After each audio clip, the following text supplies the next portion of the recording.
අපිව නිදුක් නිරෝගී කරමින් ඉන්න අපිට ජීවිත දාණය දෙන වෙදදුරු ඔබ සමගින් අවසරයි. අනිකුත් සියලුම ආරාධිත මුත්තන් සහ ඔබ සියලු දෙනාගෙන් අවසරයි. මම පුද්ගලිකව සතුටු වුණා මේ ආරාධනය ලැබෙද්දී අනේ මට මේ ජීවකවරුන්ට කතා කරන්න ලැබෙනවනේ කියලා. දැන් බලද්දී මේක සම්භාවනීය නොයෙකුත් ක්ෂේත්‍රවල අයකින් සමන්විත සභාවක්. ඒතකොට ඒක තවත් වාසනාවක් වෙනවා.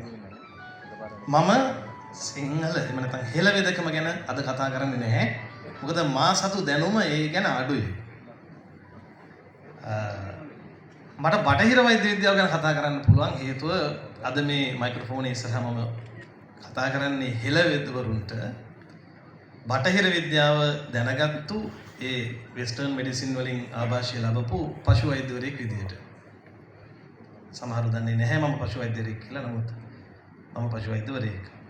ඒතර ඒ වගේමයි මම ඒ කියන බටහිර විද්‍යාව උගන්වමින් ඉන්න කෙනෙක්. ලංකාවේ සියලුම මෙඩිකල් ෆැකල්ටිස් වල මයි ගෝලයෝ ඉන්නවා. එළියට ආපුවා ඉන්නවා. ඒ නිසා මේ බටහිර විද්‍යාව එක්ක මට තියෙනවා බැඳීමක්. දැන් එතන පොඩි ගැටීමකුත් තියෙනවානේ. මට තියෙනවා බැඳීමක්. මගේ බැඳීමයි ගැටීමයි දෙකම කියලා යන්න තමයි ආවේ. හිතාගෙන ආවේ. ඒත් අපිට පුළුවන් ගැටුම් රහිතව මේක අරගෙන යන්න. මොකද දැන් අපි සුද්දන්ගේ උගුලට හිර වෙලා ඉවරයි. අපි මේ උගුලෙන් ගැලවිලා කියලා හිතන්න නරකයි. මම ඒකටත් හේතුව පහදන්නම්. හිතවතුනි අපි ඉන්නේ හරි ඉක්මනට පරිණාමය වෙන යුගයක. ඒ පරිණාමයේ මානව පරිණාමය අසට රිංගලා තියෙනවා. උපකරණ ඇතුළට රිංගලා තියෙනවා. තව හොඳටම දන්නවා පුංචි ළමයෙකුට ස්මාර්ට්ෆෝන් එකක් දුන්න ගමන් ඒ ළමයා කොච්චර වේගෙන් YouTube ගිහලා බලනවද කියලා. අපේ කාලේ අපිට CD එකක් දාලා බලන්න තේරෙන්නේ නැහැ. මේක වේගවත්. අපි මේ වේගය ඉස්සෙල්ලා ඔළුවේ තියන් ඉන්න ඕන. ඒ වේගය ඇතුලේ අපි ස්ලෝ වුණොත් අපි අපේ හිමින් වේගයක් අරගෙන ගියොත් අපි මේ පරිණාමික ක්‍රියාවලියෙන් හැලෙනවා. කියන්නේ සරලව කිව්වොත් ලෝකේ ගෝලීයකරණයෙන් අපි මිදෙනවා. පැත්තකට විසිරලා යනවා. ඒ නිසා අපි මේ දැනුම් දෙකම කොලැබරේට් කරන්න ඕනේ. දැන් මේක ලස්සනට කරගෙන තියෙනවා චයිනා. ඒ කියන්නේ මේගොල්ලෝ මේ පාරම්පරික මේ දැනුම සහ නූතන දැනුම එකට අනලා මික්ස් කරලා මේක ලෝකෙටත් දෙන ගමන් තමයි තියෙන්නේ. මේක වේගෙන් කරමින් ඉන්නවා ඉන්දියාව. දැන් අපිට මේ පසුබෑම වෙවිත් තියෙන්නේ ඇත්ත කතාව කළු සුදු නිසා. අපේ සමාවෙන්න මගේ භාෂාව මම කැමති විදිහට හසුරවනවා. මොකද මේ නැත්තම් අපිට දැනෙන්නේ අපේ උන්ට තියෙන පොඩි කැසිල්ලක් පාරම්පරික වෛද්‍ය විද්‍යාව හෝ පාරම්පරික දැනුම අඩු ගෝත්‍රිකවාදී නොදියුණු මානසිකත්වයක් සේ දකින්න අපේට පොඩි අමාරුවක් ඔළුවේ අමාරුවක් තියෙනවා. මේ ඔළුවේ අමාරුව ආවේ අපි නොසෑහෙන 1505 ඉඳන් අපි නොසෑහෙන්න ඔය යටත් විජිතකරණයෙන් බැට කාපු නිසා. ඒක එසේ මෙසේ සෙල්ලමක් නෙමෙයි ඔබ හිතන්න එපා. සියවස් ගණනක් වෙනත් සංස්කෘතීන් අපේ හිස මත පැටවෙද්දී අපි නිවහල් වෙයි කියලා එහෙම වෙන්නේ නැහැ. ඒ සංස්කෘතීන් වල තියෙන කරුණු හරපද්ධතීන් අපිට විසරණය වෙනවා. ඒවට අනුගාමිකව ෆලෝවර්ස්ලා ඒගොල්ලෝ හැදෙනවා. ඒක නතර වෙන්නේ නැහැ. ඒකයි පාවදිදී අපේ මය මරාගෙන අපේ මය කපාගෙන මේ ඉස්සරහට යන ගමන තාම නැවතිලා නැත්තේ. එතකොට දැන් අපි කරන්න ඕන මේ දැනුම් පද්ධතීන් දෙක අතර ඝට්ටනයක් නැතිව මේක අරගෙන ගියොත් අපිට මේ හෙළවදකමේ තියෙන වටිනාකම ඊළඟ පරම්පරාවලට ගෙනියන්න පුළුවන්. නැත්තම් ඔබට මම අද කියලා යනවා. මේ පිරිස මේ ඉන්න ඒ සාම්ප්‍රදායික දැනුමට ගරහන පිරිස කොහොම එකතු වෙලා මේක නෂ්ට කරලා දානවා. මොකද ඒගොල්ලන්ගේ බලය වැඩි. ඒගොල්ලන්ගේ බලය වැඩි. අපි පිළිගන්න ඕනේ ඉතින්. අපි අපේ බලය අඩු කරගත්තා එක තැන්වලදී මම ඒවා කියන්න සූදානම් වෙන්නේ නැහැ කතාව දිග්ගැස්සෙන නිසා. නමුත් ඒගොල්ලන්ගේ බලය වැඩි. ස්වාමීන් වහන්සේ මේ බටහිර සුළඟ ප්‍රබල වැඩි. මේ බටහිර සුළඟ උභාසලට මේ එන AC එකකින් පවා එන්නේ බටහිර සුළඟ. මේ අපේ දේවල් නෙවෙයි. දැන් අපි අපේ නොවන දේවල් වට කරගෙන තමයි අපේ දේවල් රැක ගන්න මේ උත්සාහයක් ගන්නෙ. එතකොට අපේ බලය ස්වභාවිකව අඩු වෙලා තියෙනවා. ඒ නිසා අපි උපක්‍රමශීලී විය යුතුයි මේ වෙලාවේ. අපි උපක්‍රමශීලී වෙලා දුර දක්නා නුවණින් වැඩ කළේ නැත්නම් ඉක්මනට අපි අපේ වල කපා ගන්න දවස් වැඩි ආතක නෙවෙයි. දැන් අපි මේ හිතමු. අපි අහලා තියෙනවා අපේ රට සහලින් ස්වයං පෝෂිත වුණා. අපි පිට රටවලට මෙහෙම හාල් පැටවුවා, වී පැටවුවා. ඒ කාරණා ඇත්ත. ඒ තමයි අපේ පාරම්පරිකව තිබ්බ කෘෂි කර්මයේ අපි නෙලාගත්තු ඵලය. ඔබ හිතන්න එපා යටත් විජිතවාදීන් අපේ රටට ඇවිත් අපිට ආදරයට මේ තේ පොල් රබර් වැවුවා කියලා. මේ අය අපිට ආදරයට වැවුවේ නෑ. ඒගොල්ලන්ගේ ගොවිපළ අපි. යටත් විජිතවාදීන්ගේ ගොවිපළ මේ තිබ්බේ. නැතුව මේක ඒගොල්ලන්ගේ නිජ බිමක් කරගන්න ආව නෙමෙයි. මේකේ soil composition එක මේ අනිත් හැමදේම මේගොල්ලෝ හොඳට බැලුවා ඇනලයිස් කරා රයිට් මේක හොඳයි පුරුදුව වන්න කෝපි වැව්වා කෝපි වලට පොළ වලට ලෙඩක් ආවා කියලා තේ වැව්වා නැතු අපිට ආදරයට කළා නෙමෙයි පස්සේ මේගොල්ලන්ට මේක දාලා යන්න උනා එතකොට ඉතින් පැල ගලවගෙන යන්න බෑනේ ඒව ටික තියලා යන්න උනා ඒවා ට්‍රාන්ස්පෝර්ට් කරන්න හදපු ට්‍රාන්ස්පෝර්ට් සිස්ටම් එක තියලා යන්න උනා ඒගොල්ලෝ හදපු නීති පද්ධතිය තියලා යන්න උනා හැබැයි මතක තියාගන්න ඒ අපේ මධ්‍ය කඳු කරේ ජල උල්පත් මධ්‍ය කඳු කරේ ජල පෝෂක ප්‍රදේශ ඔක්කොම ටික ඒකේ තිබ්බ සියලු සාරය ඒ අයගේ වගාවන් පෝෂණය කරගන්න උවමනා විදිහට විනාශ කළා තමයි කියේ. අන්න ඒ හින්දා තමයි දැන් බී වැවෙන්නේ නැත්තේ. මේක දිග කතාවක්. අන්තිමට අපිට තේපොළ රබර් නැතුව බැරි වුණා. දැන් මෙහෙමයි. දැන් මේවට විරුද්ධව කතා කරන්න යන්න එපා. මොකද හේතුව දැන් අපි ඒ වගේ තමයි ජීවත් වෙන්නේ. දැන් අපි හිතන්න නරකයි ලංකාව කියන්නේ බොහෝ රටවල් දන්නේ මාර රටක් කියලා අපි හිතන්න නරකයි. මේ රට දන්නේ හිතවතුනි මේ රට පිටරට මිනිස්සු දන්නේ පොඩි කරුණු ටිකක් නිසා. තේ ටිකක් වෙන රටක් කියලා දන්නවා. සමහර අය සිලෝන් ටී කිව්වම දන්නවා සිලෝන් ටී කොහෙන්ද දෙන්නේ ලංකාවෙන් කියලා දන්නේ නැහැ සමහර අය. ඊළඟට මීට කලින් දැනගෙන හිටියා ක්‍රිකට් ගහන මිනිස්සු ටිකක් ඉන්නවා කියලා. දැන් ඒකත් නැහැ. ඊට පස්සේ දැනන් හිටියා මේ ඔය බණ්ඩාරනායක මහත්තයාගේ යුගයේදී ආසියාවේ ඉරිදී සීනු අන්න ඒ වගේ අන්වර්ථ නාම වලින් එහෙම දැනන් හිටියා. දැන් තියෙන්නේ බොහොම පොඩි ඩෙන්ටිෆිකේෂන් ටිකක් අපිට තියෙන්නේ ලෝකයේ හමුවේ. ඒත් අපි මොකද කරන්න ඕන?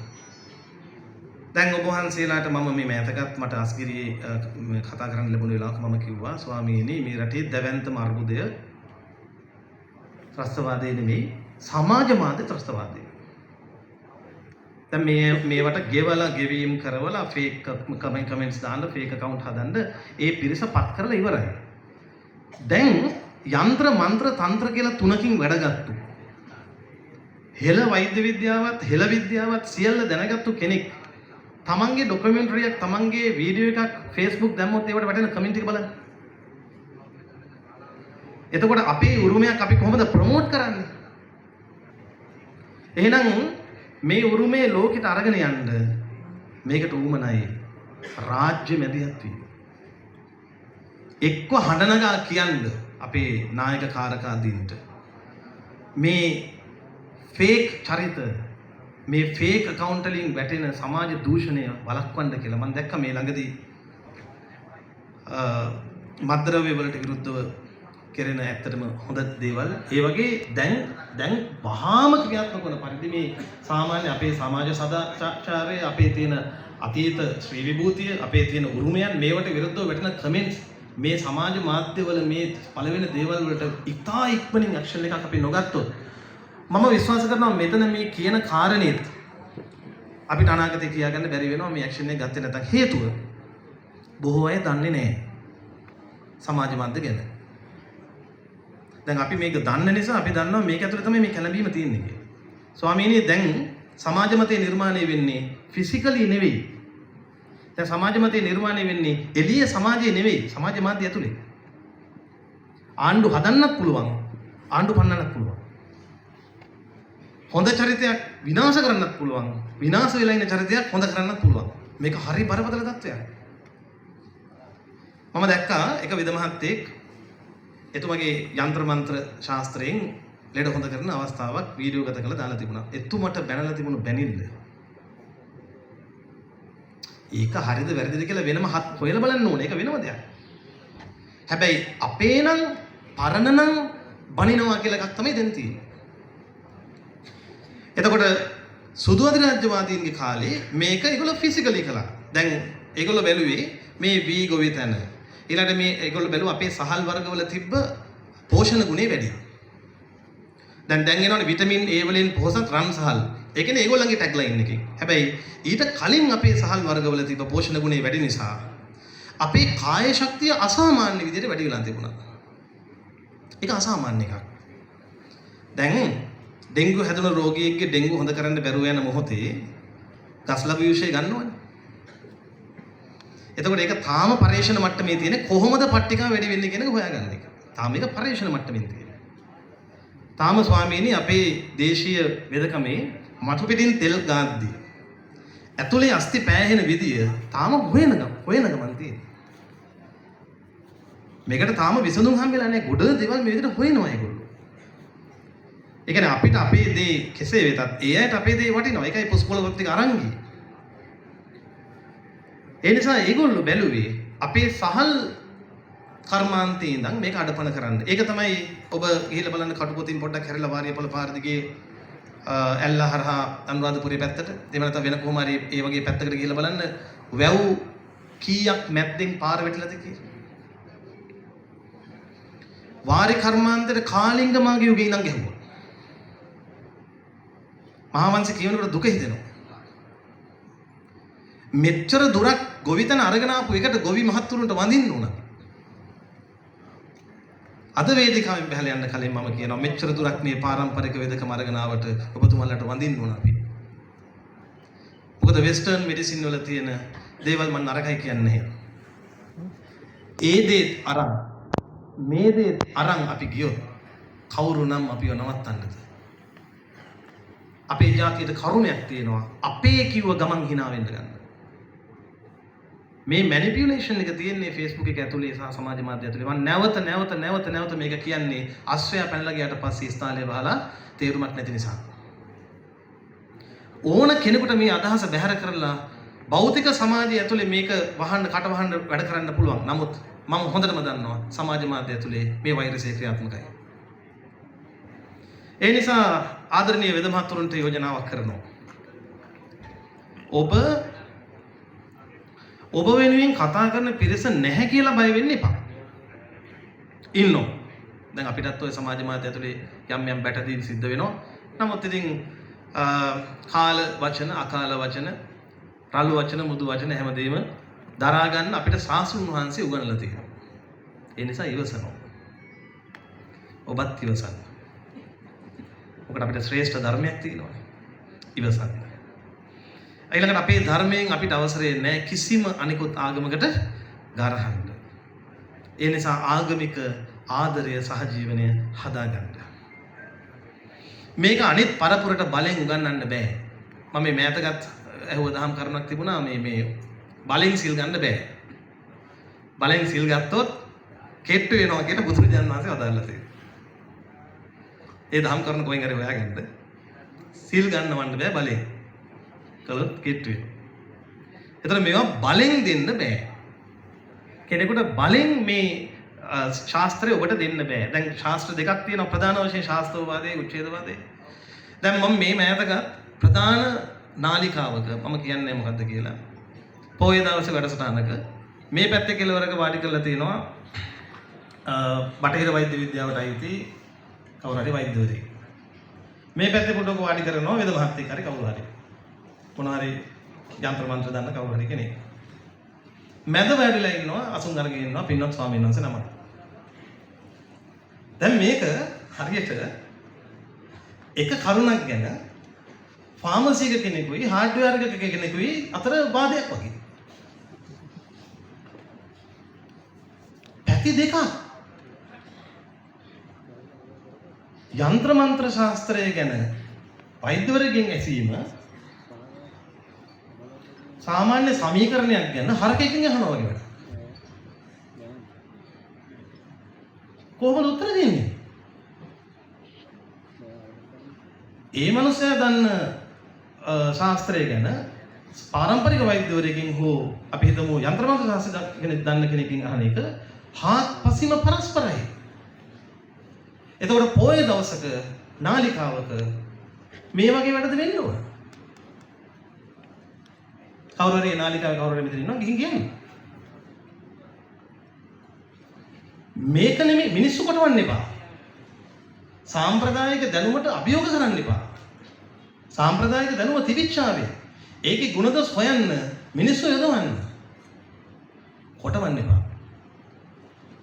මං හරි අපහසුයෙන් බලගෙන මොකද ස්වාමීන් වහන්සේ මැද්දට වෙලා ඉන්නවා. මොකටද බුද්ධ චීවරයක් මේ විදිහට පාවිච්චි කරන්නේ?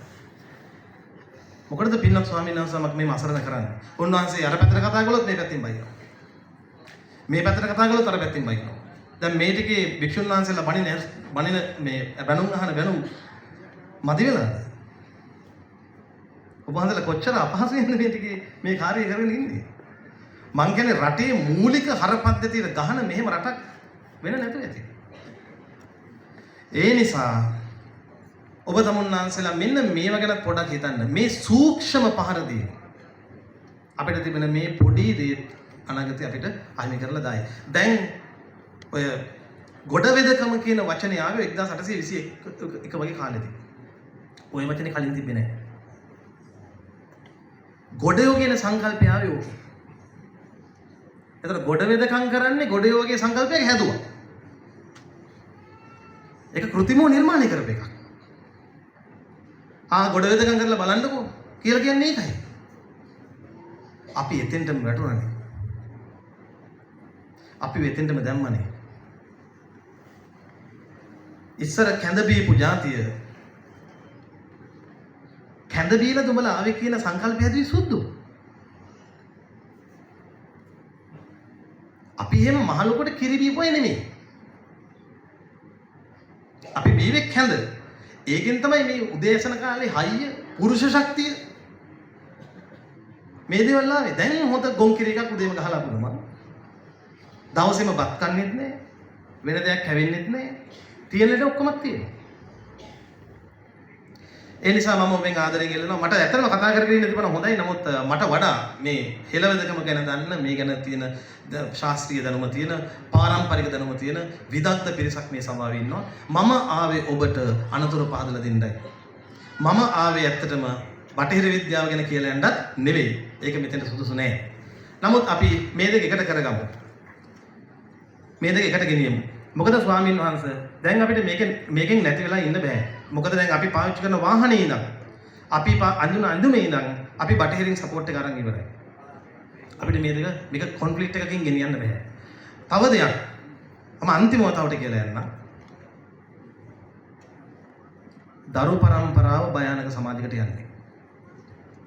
මම මේක ඇස් දෙකෙන් දකිනවා. දිනපතා දාස් ගානකට දරුවෝ දාස් ගානකට ගන්න ගුරුවරයෙක්ට මම ඒක ඇස් දෙකෙන් දකිනවා. ඒ අය වේගෙන් දේශීය දේවල් වලට වෛර කරන කාලෙක ඉන්නේ. ඒගොල්ලන්ට ඒකේ ත්‍රිල් එකක් තියෙනවා. කුමක් හෝ දේශීය පදනමක් ඇති දෙයකට බැන්නාම ඒකට හොඳයි කියන පිරිසක් බිහි වෙමින් ඉන්නවා. මේක ඊටාම් බරපතලයි. අපි තව දුරටත් ඇස්කම් පියාගෙන හිටියොත් පාරේ බහැලා යන්න බැරි තරමකට මේක උඩු දුවනවා. ඒ නිසා ගෞරවනීය ඔබ වහන්සේලාට තියෙනවා ගෞරවනීය වගකීමක්. මොකද ඔබ වහන්සේලාගේ චීවරයට ඇත්තටම වචනේ තමයි බයයි. චීවරයට බයයි. හරිනම් ගරු කරන්න නෙමොන. ගරුත්වය කියන්නේ එකක්, අපි හැමදෙරේ බය කියන්නේ තව එකක්. දැන් ඔබ වහන්සේලාව තියාගෙන ඉන්නේ කුමක් හෝ ඡන්ද පදනමක් හදාගන්නයි. මම මේ බය නැතුව කියන්නේ පක්ෂ විපක්ෂ ඕනකෙක් අහගෙන ඉඳපු දෙයක්. දැන් ඔබ වහන්සේලාව පාවිච්චි කරන්නේ කුමක් හෝ දෙයකට කියන ඔබ වහන්සේලා ඉදිරිපිට. කමක් නැහැ. හැබැයි පොරොන්දු ගන්න පොරොන්දු. අපි උදව් කරනවා ඔබට මෙන්න මේ වැඩේ කරපන් බලයටපත් වුණාට පස්සේ. බය නැතුව කියන්නේ. මොකද ඔබ වහන්සේලාට බයයි. ඒ නිසා දැන් වර්තමානයේ නායක කාරකාදීන් හෝ අතීත නායක කාරකාදීන් වේවා කිනම් හෝ කෙනෙක් මේ දෙයට දක්වන සහයෝගය ගැන අපි හෘදයාංගම සිහිපත් කරන අතරේ මේ කණ්ඩායම් වල ඉන්න දුර්ජනයින් ගැනත් හොයන්න කාලය ඇවිල්ලා තියෙනවා. දේශීය වෛද්‍ය විද්‍යාවේ මතු අනාගතයේ පැවැත්ම ගැන මීට වඩා හිතන්න කාලය වෙත් තියෙනවා. එහෙව් කාලයක මේ වගේ වැඩසටහනක් වාසනාවක්. ඒ වගේ දෙයකට මට කොළඹෙන් ලැබීම වාසනාවක්. මම මේ තකහණේ ආවේ. වැඩ ගොඩක් තියෙන දවසක් විතර. ඉක්මනට යන්නත් ඕන. ඉතින් ඒ වැඩසටහනට සම්බන්ධ වෙලා ඉන්න ඔබටත් මේකට උදව් කරපු සියලු දෙනාටත් නිදුක් නිරෝගී චිරජීවනයේ පතනවා. පින්වත් ඔබ වහන්සේලා නිදුක් වේවා, නිරෝගී වේවා, සුවපත් වේවා. මොකද ඔබ වහන්සේලාගෙන් නැතුව මේ රටට පැවැත්මක් නැහැ. ඔබ වහන්සේලාව ඩිලීට් කළොත් මේ රට ඉබේටම ඩිලීට් වෙලා යනවා. මේ රටේ පැවැත්ම තියෙන්නේ ඔබ වහන්සේලා මත. ඔබ වහන්සේලා ශක්තිමත් නැගී හිටියොත් අනිකුත් අපේ මෞලවීතුමන්ලට, අනිකුත් පූජකුතුමන්ලට මේ රටේ ඊටාම සුවසේ තමන්ගේ දේවල් කරගෙන ඉන්න ලැබෙනවා. අපිටත් ඕනේ ඒ දේ.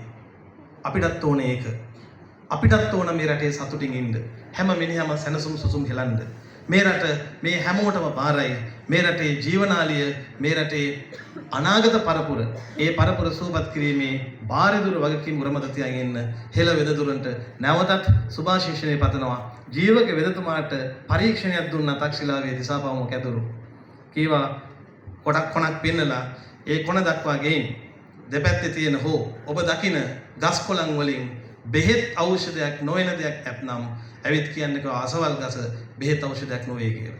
ජීවකතුමා ඇවිත් කියන්නේ අදුරුතුමනි එහෙව් ගසක් මා දුටුවේ නැත. ඒ තමයි ජීවකතුමාගේ ටෙස්ට් එක. එක්සෑම් එක. ඒ කියන්නේ මේ රටේ කොයි රටක වුණත් මේ ගහකොළ තමයි අපිව ජීවත් කරවන්නේ. ඔබ ගහකොළට ආදරය කරන්න. සියලු දෙනාට ජය වේවා. තෙරුවන් සරණ පතමින් නිහඬ වෙන්න.